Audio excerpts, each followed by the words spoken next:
There are only a few sounds in the world as special as these.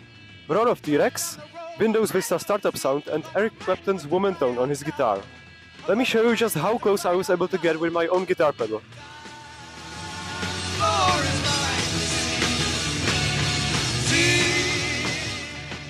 And since I can't make my own microchip in a furnace that will make the woman tone, I had to rely on sheer power of vibrating capacitors.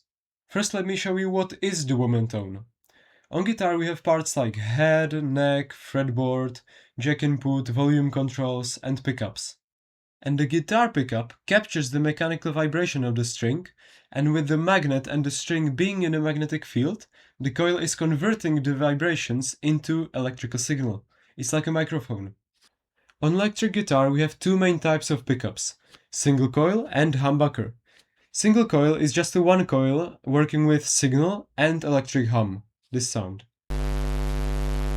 Now humbucker is just the two coils being very close to each other, magnetized in opposite direction, which means that the signal is doubling, but the hum is eliminating itself. So that's why it's humbucker. With two coils also comes higher voltage, thanks to Faraday's law, where magnetic flux and time stays the same, but the number of the coils is doubled.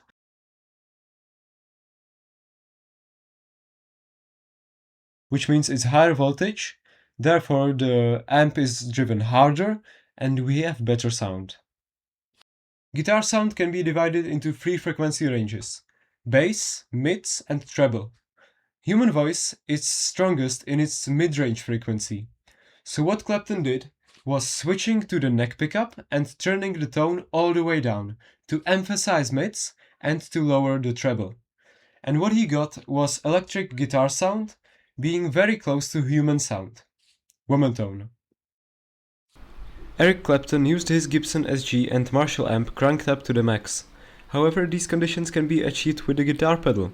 Not this. This one! Let's take a closer look. First I built the input section of the circuit. It's made up from an input jack connector and capacitor leading to a transistor.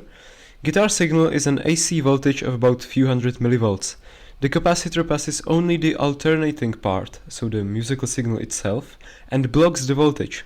As a result, transistor receives only the signal we need. Transistor amplifies the very weak signal from the guitar by several times.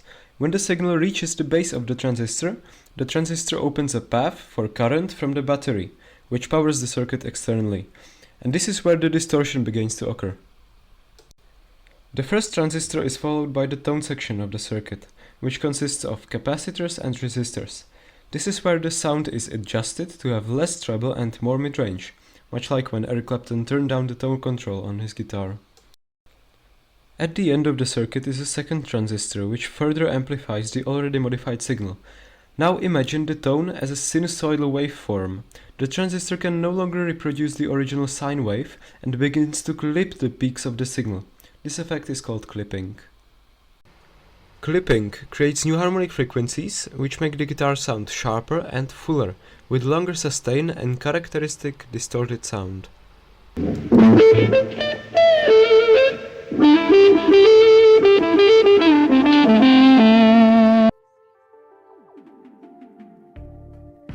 Now, it wouldn't be a pedal without a foot switch, so I got one, and I thought it would be the last thing I solder, and it was.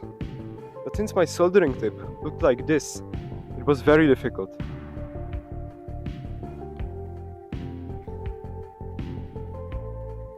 Throughout the last few projects I developed some kind of intention. I see something and I want to build it better and cheaper, almost like China's Great Leap Forward.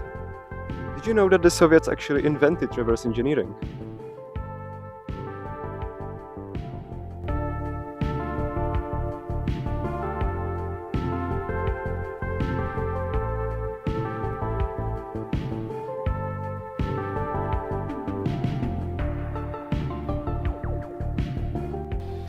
No one can accuse me of reverse engineering with this box.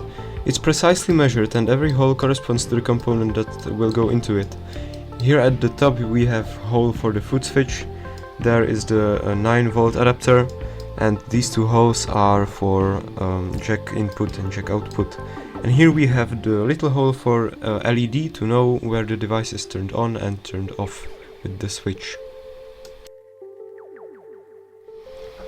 After printing the parts, I got myself into assembly. As you can see, everything fits together perfectly, and as you'll see in a moment, with a bit of a brute force, it holds together.